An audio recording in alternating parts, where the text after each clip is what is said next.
알을 깨고 나온다는 건 안전한 세계를 잃는 일입니다.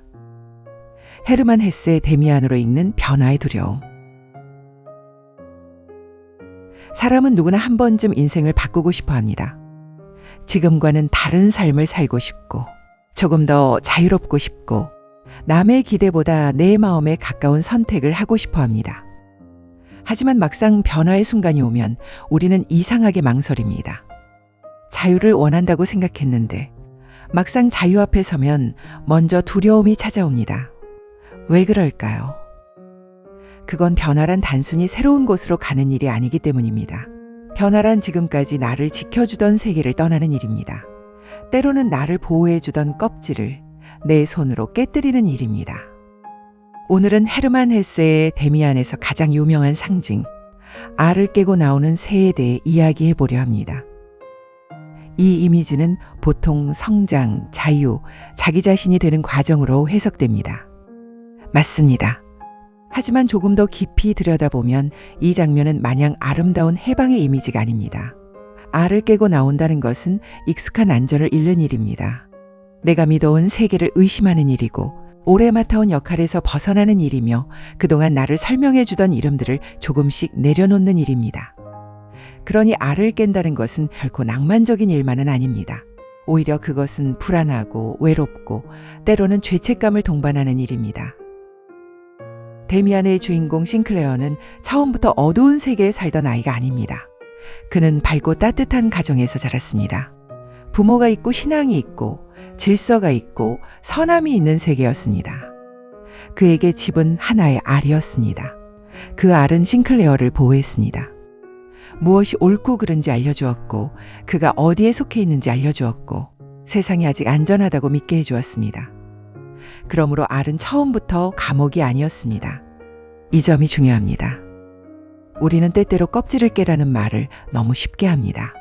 마치 기존의 세계는 모두 나쁜 것이고 그것을 버려야만 진짜 삶이 시작되는 것처럼 말합니다. 하지만 실제 삶은 그렇게 단순하지 않습니다. 우리를 가둔 것처럼 보이는 많은 것들은 한때 우리를 살게 해준 것들입니다. 안정된 관계, 익숙한 자리, 성실한 사람이라는 이미지, 좋은 사람이라는 이름, 누군가에게 필요한 사람이라는 감각, 갈등을 만들지 않는 사람이라는 자부심. 이런 것들은 처음부터 우리를 해치기 위해 존재한 것이 아닙니다. 오히려 우리는 그 안에서 자랐고, 버텼고, 인정받았고, 삶의 질서를 만들었습니다. 어떤 사람에게는 오래 지켜온 관계가 그런 알이었을 겁니다. 힘들 때도 있었지만 그 관계가 주는 안정감이 삶을 지탱해 주었을 겁니다. 어떤 사람에게는 자신이 맡은 역할이 그런 알이었을 겁니다. 책임은 무거웠지만 동시에 내가 살아가는 이유가 되어 주었을 겁니다. 어떤 사람에게는 좋은 사람이라는 이미지가 그런 알이었을 겁니다. 화내지 않고 참아주고 이해하고 웬만하면 넘어가는 사람. 그 모습 덕분에 관계가 유지되고 갈등을 피할 수 있었을 겁니다. 문제는 그 알이 어느 순간 더 이상 나를 키우지 못할 때입니다. 한때는 나를 보호하던 것이 어느 순간 나를 가두기 시작할 때가 있습니다. 싱클레어에게 밝은 세계가 그랬습니다. 그 세계는 아름답고 안전했지만 그의 내면 전체를 담기에는 너무 좁았습니다. 그 안에는 선함과 질서만 있었습니다. 하지만 싱클레어의 마음속에는 두려움도 있었고 욕망도 있었고 거짓말도 있었고 어둠에 끌리는 마음도 있었습니다. 그가 어른이 되어 간다는 것은 밝은 세계를 미워한다는 뜻이 아닙니다. 다만 그 세계만으로는 더 이상 충분하지 않다는 사실을 인정하는 일입니다. 우리 삶도 비슷합니다. 어른이 된다는 건 단지 나이가 드는 일이 아닙니다. 어른이 된다는 건 자신이 머물던 세계를 다시 바라보게 되는 일입니다. 내가 믿어온 것, 내가 지켜온 것, 내가 참고 넘어온 것, 내가 좋은 사람으로 보이기 위해 삼켜온 말들, 그 모든 것들을 어느 날 조용히 돌아보게 되는 순간이 옵니다. 이 삶이 정말 나의 삶이었을까? 나는 정말 내가 원하는 방향으로 걸어왔을까? 아니면 누군가가 기대한 모습을 너무 오래 연기해온 것은 아닐까? 이 질문은 갑자기 찾아옵니다. 아무 일도 없는 평범한 밤에 찾아오기도 하고, 관계가 무너진 뒤에 찾아오기도 하고, 오랫동안 참아온 말이 목 끝까지 차오르는 순간 찾아오기도 합니다. 그때 우리는 알게 됩니다. 내가 오래 머문 세계가 나를 지켜주었지만 동시에 나를 좁게 만들었을지도 모른다는 것을요. 그 안은 답답하지만 동시에 익숙합니다. 불편하지만 그래도 안전합니다. 내 마음과 조금 멀어졌지만 적어도 무너지지는 않습니다. 사람은 불행해서만 알을 깨지 못하는 것이 아닙니다. 사람은 익숙해서 알을 깨지 못합니다. 어떤 관계가 나를 지치게 해도 쉽게 끊지 못합니다. 어떤 역할이 나를 소모시켜도 쉽게 내려놓지 못합니다. 내가 원하는 삶이 따로 있다는 것을 알면서도 그냥 지금처럼 살아갑니다. 왜냐하면 알 밖에는 아무것도 보장되어 있지 않기 때문입니다. 우리는 자유를 원한다고 말하지만 사실 자유는 꽤 차가운 말입니다. 자유는 누가 대신 결정해주지 않는다는 뜻입니다. 자유는 핑계댈 곳이 줄어든다는 뜻입니다. 자유는 선택한 뒤에 그 결과까지 내가 감당해야 한다는 뜻입니다. 그래서 많은 사람은 자유를 꿈꾸면서도 막상 선택의 순간에는 다시 익숙한 자리로 돌아갑니다. 이것은 나약해서가 아닙니다. 인간이 원래 그렇습니다. 데미안이 뛰어난 이유는 이 지점을 아주 섬세하게 보여준다는 데 있습니다. 싱클레어는 단번에 자기 자신이 되지 않습니다. 그는 흔들립니다. 두려워합니다. 죄책감에 시달립니다. 누군가에게 기대고 싶어 합니다.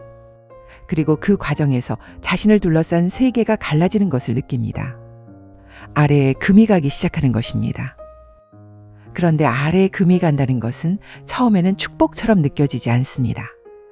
오히려 불안입니다. 혼란입니다. 내가 잘못되어 가고 있다는 느낌입니다. 많은 사람이 인생의 변화 앞에서 바로 이 감정을 느낍니다. 이렇게 살아도 되는 걸까? 내가 너무 이기적인 걸까? 지금까지 해온 것들은 뭐가 되는 걸까? 나를 믿어온 사람들에게 미안하지 않을까? 사람들이 나를 이상하게 보지 않을까? 자기 삶을 조금 더 정직하게 살려고 할 때 이상하게도 죄책감이 먼저 찾아오는 경우가 있습니다. 싫은 것을 싫다고 말하려는데 미안해집니다. 더 이상 참지 않겠다고 마음먹었는데 나쁜 사람이 된 것 같습니다. 나를 위해 한 걸음 물러나려는데 누군가를 버리는 것 같습니다. 하지만 모든 죄책감이 잘못의 증거는 아닙니다. 때로 죄책감은 우리가 오래된 역할에서 벗어나고 있다는 신호일 수 있습니다. 오랫동안 착한 사람으로만 살아온 사람은 자신을 지키는 일조차 이기심처럼 느낍니다. 오랫동안 참는 데 익숙한 사람은 거절하는 일조차 공격처럼 느낍니다. 오랫동안 남의 기대에 맞춰온 사람은 자기 목소리를 내는 일조차 배신처럼 느낍니다. 하지만 정말 그럴까요? 내 마음을 말하는 것이 늘 이기적인 일일까요? 나를 지키는 것이 늘 누군가를 상처 주는 일일까요? 더 이상 맞지 않는 세계를 떠나는 것이 반드시 배신일까요? 데미안의 알은 바로 이 질문 앞에 놓인 상징입니다. 알을 깨고 나온다는 것은 지금까지의 삶을 부정하는 일이 아닙니다. 오히려 그 삶이 나를 여기까지 데려왔다는 것을 인정하는 일입니다. 하지만 동시에 이제는 더 이상 그 안에서만 살 수 없다는 사실을 받아들이는 일입니다. 이 차이가 중요합니다. 우리는 종종 변화를 과거에 대한 배신으로 느낍니다. 내가 이제 다른 삶을 원한다고 말하면 지금까지의 삶이 틀렸다는 뜻처럼 느껴집니다. 내가 이제 나를 위해 살고 싶다고 말하면 누군가를 덜 사랑한다는 뜻처럼 느껴집니다. 내가 이제 싫은 것을 싫다고 말하면 좋은 사람이기를 포기하는 것처럼 느껴집니다. 하지만 꼭 그렇지는 않습니다. 어떤 변화는 배신이 아니라 성장입니다. 어떤 거리두기는 냉정함이 아니라 회복입니다. 어떤 거절은 무례함이 아니라 자기 존중입니다. 알을 깨는 일은 파괴가 아닙니다. 더 넓은 세계로 나아가기 위한 통과입니다. 다만 그 통과에는 고통이 있습니다. 새가 알을 깨고 나온다는 이미지를 생각해 봅니다. 우리는 자꾸 새가 날아오르는 장면만 상상합니다. 하지만 그 전에 새는 좁은 껍질 안에서 몸부림쳐야 합니다. 밖은 어떤 곳인지 알 수 없습니다. 껍질은 단단합니다. 스스로 밀어내야 합니다. 아무도 대신 깨줄 수 없습니다. 인간의 변화도 그렇습니다. 누군가 나를 이해해주면 좋겠지만 결국 내 삶의 껍질은 내가 깨야 합니다. 누군가 허락해주면 좋겠지만 내가 정말 원하는 삶은 허락받아서 시작되는 것이 아닙니다. 누군가 안전을 보장해주면 좋겠지만 진짜 변화는 보장 없는 곳으로 한 발을 내딛는 일입니다. 데미안이 말하는 성장은 단순한 반항이 아닙니다. 이 소설은 세상의 규칙을 무시하고 마음대로 살라고 말하지 않습니다. 그보다는 훨씬 더 어려운 것을 요구합니다. 자기 안의 목소리를 들으라고 말합니다. 그리고 그 목소리를 따른 결과를 스스로 책임지라고 말합니다. 어른이라면 누구나 압니다. 자기 마음대로 산다는 말이 얼마나 쉬우면서도 어려운 말인지. 우리는 혼자 사는 존재가 아닙니다. 누군가와 연결되어 있고 누군가의 기대 속에 있으며 누군가에게 영향을 주며 살아갑니다. 그래서 완전한 자유란 없습니다. 하지만 그렇다고 해서 자기 삶의 목소리를 완전히 지워도 되는 것은 아닙니다. 타인을 배려하는 것과 나를 지워버리는 것은 다릅니다. 책임을 지는 것과 내 삶을 포기하는 것은 다릅니다. 좋은 사람이 되는 것과 모든 사람에게 맞춰 사는 것은 다릅니다. 이 차이를 알아차리는 순간 알에 금이 갑니다. 그 금은 처음엔 불편합니다. 하지만 그 틈으로 빛이 들어옵니다. 알을 깨는 순간은 거창하지 않을 수 있습니다. 삶을 완전히 뒤집는 것만이 변화는 아닙니다. 큰 결심을 하고 모든 것을 떠나는 것만이 알을 깨는 일도 아닙니다. 어떤 사람에게는 처음으로 싫다고 말하는 일이 알을 깨는 일입니다. 어떤 사람에게는 더 이상 미안하지 않아도 되는 일에 미안해하지 않은 것이 알을 깨는 일입니다. 어떤 사람에게는 오래된 관계에서 한 걸음 물러나는 것이 알을 깨는 일입니다. 어떤 사람에게는 평생 미뤄온 일을 조용히 다시 시작하는 것이, 어떤 사람에게는 자기 마음을 처음으로 인정하는 것이, 어떤 사람에게는 혼자 있는 시간을 두려워하지 않는 것이 알을 깨는 일입니다. 중요한 것은 크기가 아닙니다. 중요한 것은 방향입니다. 나는 지금 더 정직해지고 있는가? 아니면 더 익숙한 두려움 속으로 숨어들고 있는가? 싱클레어에게 데미안은 길을 대신 걸어주는 사람이 아닙니다. 데미안은 그에게 질문을 던지는 사람입니다. 너는 네가 속한 세계를 정말 믿고 있느냐? 너는 왜 남들이 정한 선함 안에만 머무르려 하느냐? 너는 내 안에서 들려오는 낯선 목소리를 외면하지 않을 수 있느냐? 우리에게도 이런 질문이 필요합니다. 우리는 종종 자신을 너무 잘 안다고 믿습니다. 나는 원래 이런 사람이다. 나는 원래 참는 편이다. 나는 원래 욕심이 없다. 나는 원래 갈등을 싫어한다. 나는 원래 안정적인 삶이 맞다. 이 말들은 때로 지혜일 수 있습니다. 하지만 때로는 두려움이 스스로를 설득하기 위해 만든 문장일 수도 있습니다. 데미안은 우리에게 이렇게 묻는 것 같습니다. 그 말은 정말 당신의 지혜입니까? 아니면 오래된 두려움입니까? 사람은 어느 한 시기에만 태어나는 것이 아닙니다. 우리는 여러 번 다시 태어납니다. 처음 세상에 나올 때 한 번, 누군가의 기대에서 벗어날 때 한 번, 실패를 겪고도 다시 일어설 때 한 번, 사랑이 끝난 뒤에도 무너지지 않을 때 한 번, 그리고 어느 날 자기 자신과 정직하게 마주할 때 또 한 번. 그러니 변화는 늦은 시간이 없습니다. 다만 오래 머문 세계일수록 그곳을 떠나는 일이 더 어려울 뿐입니다. 그 세계가 나빴기 때문이 아닙니다. 오히려 한때는 너무 필요했기 때문입니다. 알은 우리를 지켜주었습니다. 그러나 모든 알은 언젠가 좁아집니다. 그리고 좁아진 알 안에서 계속 살아간다면 우리는 안전할 수는 있어도 더 자라지는 못합니다. 물론 알을 깬 뒤에도 모든 것이 해결되지는 않습니다. 새가 알을 깨고 나왔다고 해서 바로 하늘을 나는 것은 아닙니다. 처음에는 젖어 있고 약하고 불안정합니다. 바람도 낯설고 빛도 낯설고 자기 날개조차 낯설 수 있습니다. 변화도 그렇습니다. 막상 내 목소리를 내기 시작하면 관계가 어색해질 수 있습니다. 거절을 시작하면 누군가는 서운해할 수 있습니다. 나를 위해 시간을 쓰기 시작하면 죄책감이 올라올 수 있습니다. 하지만 그것은 실패가 아닙니다. 그것은 새로운 삶에 적응하는 과정입니다. 오래된 알 안에서는 익숙했지만 밖으로 나온 삶에서는 다시 배워야 합니다.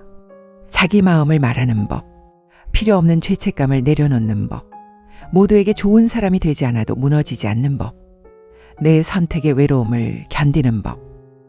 이것이 데미안이 우리에게 남기는 지혜입니다. 자기 자신이 된다는 것은 남들과 다른 사람이 되는 멋진 장면만을 뜻하지 않습니다. 그것은 때로 혼자 감당해야 하는 조용한 책임입니다. 기존의 세계가 주던 안락함을 잃고도 다시 나의 세계를 세워가는 일입니다. 오늘 밤 데미안을 통해 우리가 생각해 볼 질문은 이것입니다. 당신에게 알은 무엇입니까? 당신을 지켜준 세계입니까? 아니면 이제는 당신을 가두는 세계입니까? 그 알은 오래된 관계일 수도 있습니다. 좋은 사람이라는 이미지일 수도 있습니다. 성실함이라는 자부심일 수도 있습니다. 익숙한 자리일 수도 있습니다. 변하면 안 된다는 믿음일 수도 있습니다. 중요한 것은 그 알을 미워하는 것이 아닙니다. 그 알은 한때에 우리를 살게 해주었습니다. 그러니 고마워할 수 있습니다. 하지만 고마운 것이라고 해서 영원히 그 안에 머물러야 하는 것은 아닙니다. 우리를 지켜준 세계가 더 이상 우리를 자라게 하지 못할 때 우리는 조용히 금을 내기 시작해야 합니다. 거창한 반항이 아니어도 됩니다. 삶을 하루아침에 뒤집지 않아도 됩니다. 다만 이제는 스스로에게 조금 더 정직해지는 것, 내가 불편한 것을 불편하다고 인정하는 것, 내가 원하는 것을 너무 늦었다고 밀어내지 않는 것, 남들이 기대한 삶과 내가 살아야 할 삶을 구분해 보는 것, 그것이 어쩌면 우리가 깨야 할 첫 번째 알일지도 모릅니다. 알을 깨고 나온다는 건 안전한 세계를 잃는 일입니다. 하지만 동시에 내가 나로 살아갈 수 있는 첫 번째 공간을 얻는 일이기도 합니다.